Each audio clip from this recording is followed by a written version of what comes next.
Bom dia, boa tarde, boa noite. Você está no Fala Saldanha?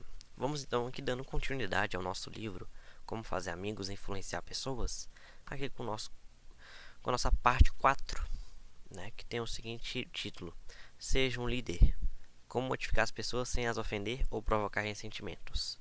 Com o capítulo 1, que tem o título: Se você é obrigado a descobrir erros, este é o meio para começar. Um amigo meu foi hóspede da Casa Branca no fim de semana durante a administração de Calvin Coolidge. Entrando no gabinete particular do presidente, ouviu Coolidge dizer a uma de suas secretárias: Aquele vestido que trazia hoje pela manhã estava encantador, e a senhorita é uma jovem muito atraente. Este foi, provavelmente, o mais efusivo elogio que o silencioso Cole fez a uma secretária em toda a sua vida. Foi tão inesperado, tão fora do comum, que a moça, toda confusa, chegou a corar. Então Coolidge disse: Agora não se envaideça com isto. O que eu disse foi exatamente para fazer a senhorita sentir-se bem. De agora em diante, desejo que a senhorita seja um pouco mais cuidadosa com a pontuação. Seu método era provavelmente um pouco óbvio, mas a psicologia era soberba. É sempre mais fácil ouvir as coisas desagradáveis depois de ouvir alguns elogios às nossas qualidades.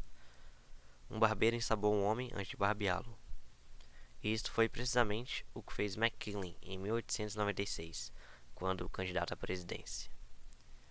Um dos mais notáveis republicanos daquela época havia escrito um discurso de campanha que julgava ser um pouquinho melhor do que os de Cícero, Patrick Henry e Daniel Webster, todos juntos. Com grande júbilo, o homem leu sua peça imortal, em voz alta, para McKinley. O discurso tinha seus pontos aproveitáveis, mas em conjunto não estava bom. Teria provocado verdadeira tempestade de críticas. McKinley não queria, porém, ferir os sentimentos do correligionário.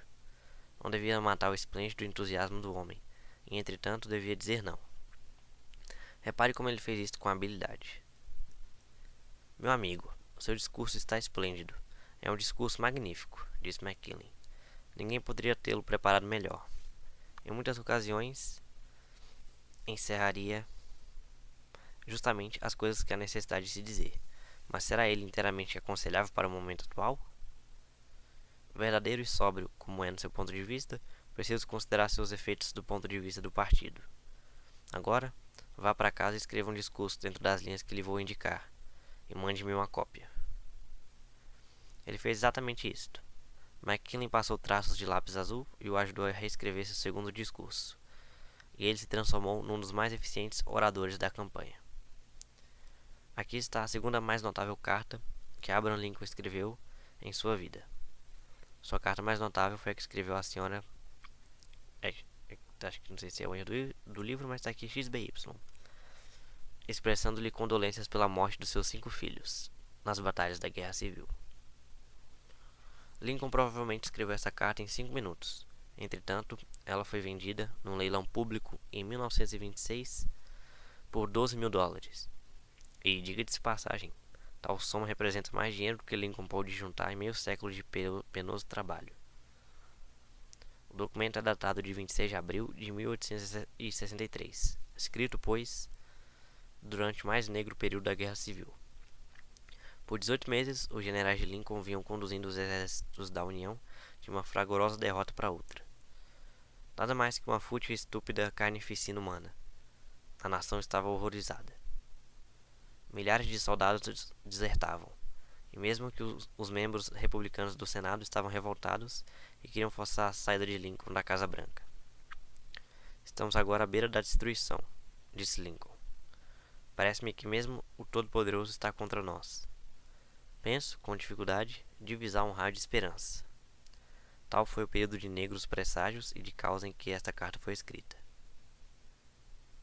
Vou reproduzi-la aqui com o fito de mostrar como Lincoln procurou modificar um turbulento general quando o próprio destino da nação podia depender da atuação desse militar.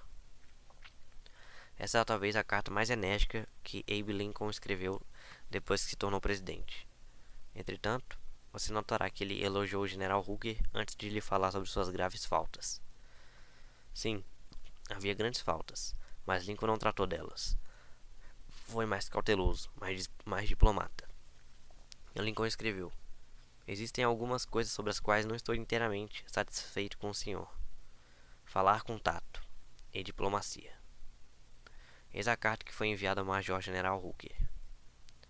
Eu o coloquei na chefia do exército do Potomac. Naturalmente, tomei tal deliberação por motivos que me parecem inconscientes. Entretanto, penso que é melhor levar ao seu conhecimento que existem algumas coisas sobre as quais não estou inteiramente satisfeito com o senhor. Julgo um soldado capaz e bravo e que naturalmente admiro. Acredito também que não alia a política à sua profissão, que procede com muito acerto. Tem confiança em si mesmo, que constitui uma valiosa, se não indispensável qualidade. É ambicioso, o que, dentro dos limites do razoável, traz mais bem do que mal. Penso, porém, que durante o comando do General Burnside, o senhor se aconselhou com a sua ambição, o atrapalhou quanto pôde.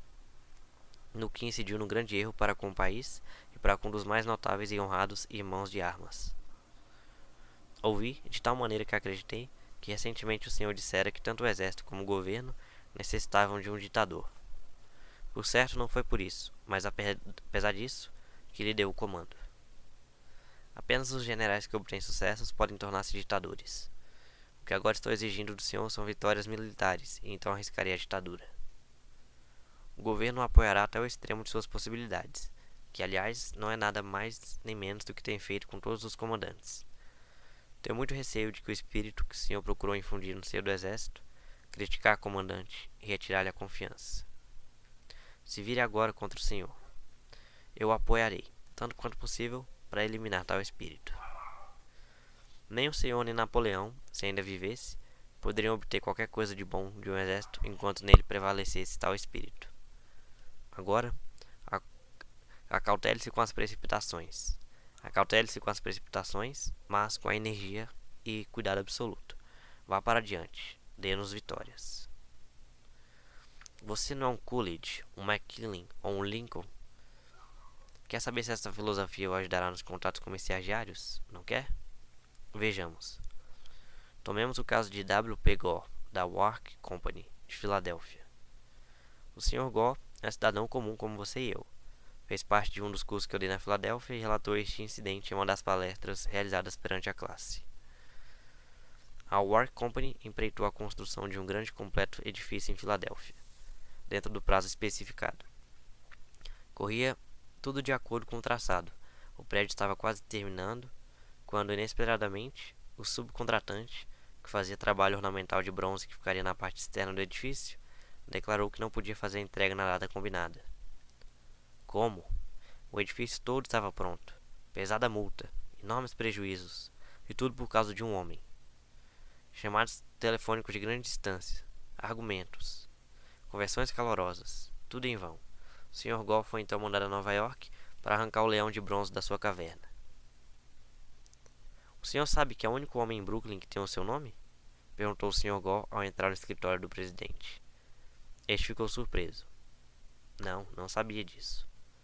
Bem, disse o Sr. Gore, ao saltar do trem esta manhã, procurei um livro de telefones para achar o endereço, e o senhor é o único homem em Brooklyn na lista telefônica com o seu nome. Nunca soube disto, disse o presidente. Examinou a lista telefônica com interesse. Bem, é um nome pouco comum, retrucou orgulhosamente. Minha família veio da Holanda e estabeleceu-se em Nova York há quase 200 anos. Continuou a falar sobre a sua família e antepassados durante alguns minutos. Quando terminou, o Sr. Gore o cumprimentou pela grande fundição que possuía, comparando-a favoravelmente com várias outras que visitara. É uma das mais asseadas e bonitas fundições de artigos de bronze que já vi, disse Gore. Tenho passado a minha vida melhorando este negócio, disse o presidente. Cada vez mais me orgulho dele. Gostaria de visitar a fundição? Durante a visita, o Sr. Gore congratulou-se com ele pelo sistema empregado e disse-lhe como e por que ele parecia superior ao de alguns de seus competidores.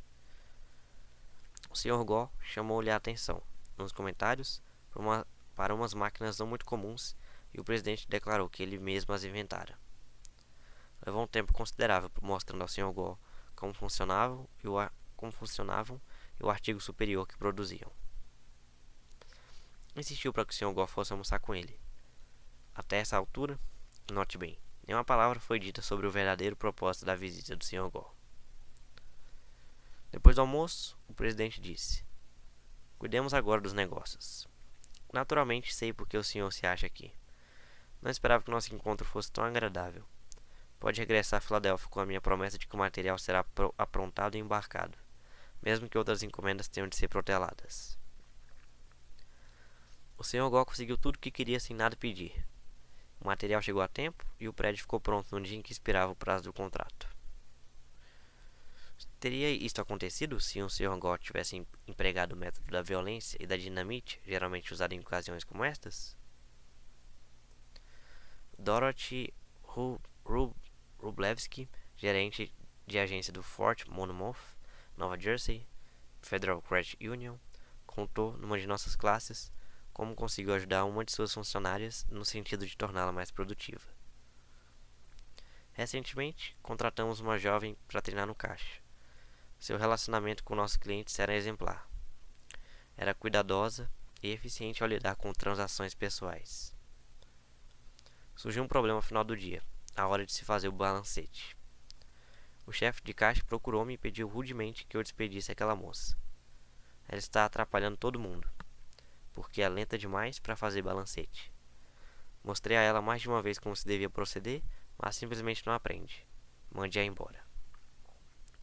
No dia seguinte, observei-a trabalhando nos contratos diários e normais com clientes, sempre com rapidez e precisão. Ademais, mostrava-se extremamente agradável. Não demorou para que eu percebesse o que a perturbava no balancete. Depois que o escritório fechou, procurei-a para conversar. Estava nervosa e aborrecida. Elogiei-a por ser tão gentil e simpática com os clientes e cumprimentei-a pela precisão e velocidade naquela fase do trabalho. Sugeri em seguida uma revisão do procedimento que adotamos para fazer o balanço do caixa. Tão logo ela constatou que merecia minha confiança. Aceitou minhas sugestões e em pouco tempo dominou aquela função. Desde então, nunca mais tivemos problemas com ela. Começar com elogio equivale ao dentista iniciar seu trabalho com novocaína. O paciente ainda receia, mas o anestésico é tiro e queda. Nada de dor. Nada de dor. Deu erro aqui. Não tinha carregado. Então aqui chegamos no final do nosso capítulo 1, que tem o seguinte princípio. Comece com um elogio e uma apreciação sincera.